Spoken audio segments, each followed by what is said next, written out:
आदरणीय पवार साहेब, राज्याचे मुख्यमंत्री माननीय उद्धवजी ठाकरे साहेब, सौभाग्यवती रश्मिताई ठाकरे, अनेक उद्योगपती इथं उपस्थित आहेत, ते सर्व मान्यवर उद्योगपती,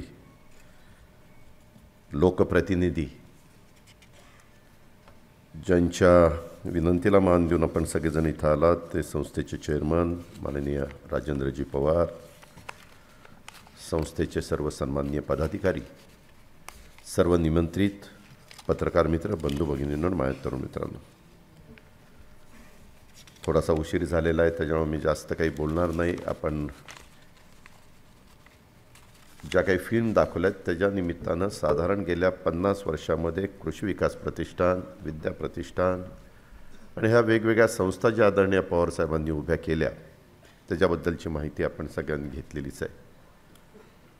आज खरं तर मी तमाम माझ्या बारामतीकरांच्या वतीनं राज्याचे मुख्यमंत्री उद्धवजी ठाकरे साहेब, रश्मिताई ठाकरे आणि सर्व उद्योगपतींचं, इथं आलेल्या सर्व मान्यवरांचं बारामतीकरांच्या वतीनं मनापासून स्वागत करतो.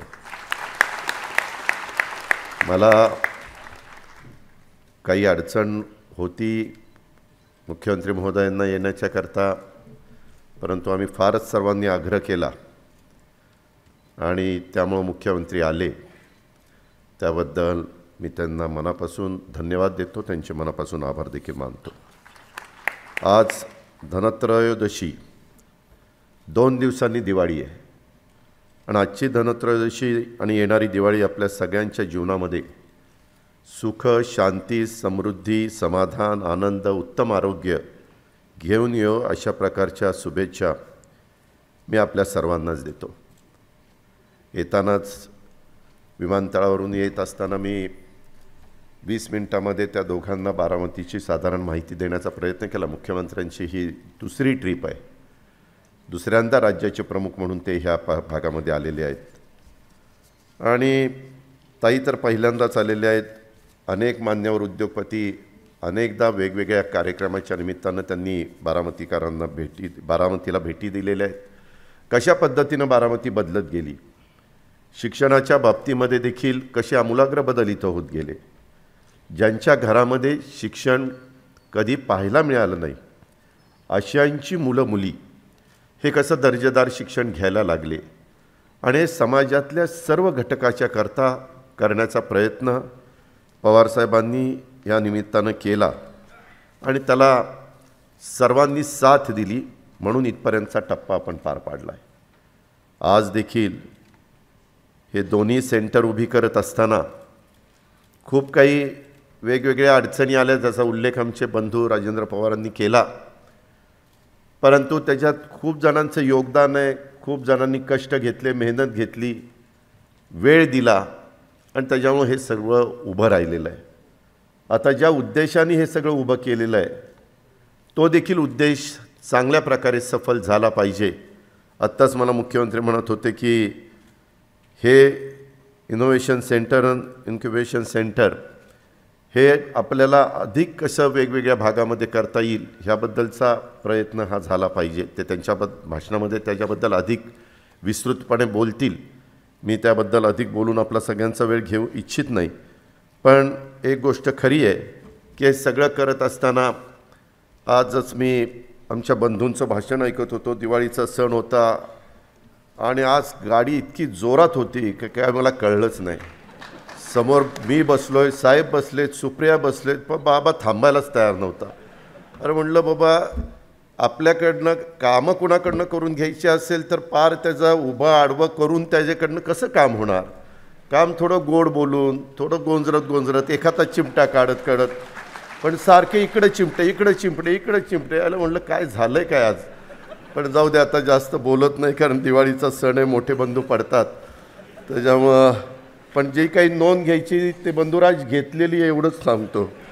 आणि जेवढं करता येणं शक्य असेल तेवढं मुख्यमंत्री नेहमीच सकारात्मक भूमिका घेत असतात आणि ते करण्याचा आम्ही सगळेजण निश्चितपणे प्रयत्न करू अशा प्रकारचा विश्वास मी आपल्या सर्वांच्या साक्षीनं आमच्या मोठ्या बंधूंना पण देऊ इच्छितो.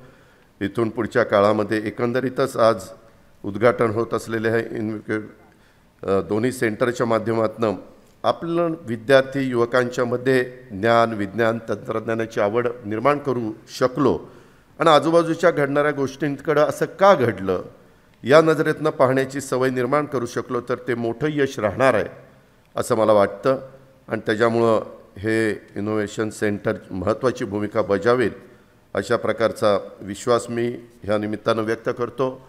राजकीय विचारधारा राजकीय मतं काही असली तरी पवारसाहेबांनी गेल्या अनेक वर्षामध्ये महाराष्ट्रामधले देशामधले अनेक नेते अनेक मान्यवर मग राष्ट्रपती असतील पंतप्रधान असतील उपराष्ट्रपती असतील अर्थमंत्री असतील इतर खूप मान्यवरांना अनेक मुख्यमंत्री असतील ह्यांना आपण इथं निमंत्रित केलं. त्यांना इथं आपण काय करतो ते दाखवण्याचा प्रयत्न केला. त्यांनी आपल्याला वेळोवेळी मार्गदर्शन केलेलं आहे. आज देखील आपल्याला नेहमीच चांगल्या प्रकारचं सहकार्य उद्धवजी ठाकरे साहेबांचं असतं. थोडंसं या 2 वर्षाच्या काळामध्ये करोनाचे सावट इतर संकटं अनेक त्या ठिकाणी आली परंतु त्या संकटावर मात करत करत राज्याला पुढे नेण्याचा प्रयत्न हा त्यांच्या नेतृत्वाखाली चाललेला आहे आणि त्यात महाविकास आघाडीचे सर्व सन्माननीय सहकारी उत्तम पद्धतीनं साथ देतात. वेळोवेळी पवारसाहेब त्याला मार्गदर्शन त्या महाविकास आघाडीला करण्याचा प्रयत्न करत असतात. या प्रकारे आपण पुढे चाललो आहे. मी अधिक बोलत नाही कारण बराच कार्यक्रम तसा लांबलेला आहे. मी आजच्या या कार्यक्रमाच्या निमित्तानं ॲग्रिकल्चर डेव्हलपमेंट ट्रस्ट आणि यांनी उभारलेल्या इनोव्हेशन सेंटर प्रकल्पाच्या उभारणीत योगदान देणाऱ्या सर्व मान्यवरांचं मनापासून अभिनंदन करतो कौतुक करतो. सन्माननीय मुख्यमंत्री तसंच सौभाग्यवती रश्मिताई आणि इतर सर्व उद्योगपतींचा आपण सर्व मान्यवरांनी कार्यक्रमाला आवर्जून उपस्थिती दाखवली त्याबद्दल देखील त्यांना धन्यवाद देतो त्यांचे आभार मानतो आणि सर्वांना दिवाळीच्या मनापासूनच्या शुभेच्छा देतो. हे दिवाळी आणि नवीन वर्ष आपल्याला सगळ्यांना अतिशय आनंदाचं जावं अशा प्रकारचे सदिच्छा देऊन मी सर्वांचे आभार मानतो. जय हिंद जय महाराष्ट्र. धन्यवाद दादा. एबीपी माझा उघडा डोळे बघा नीट.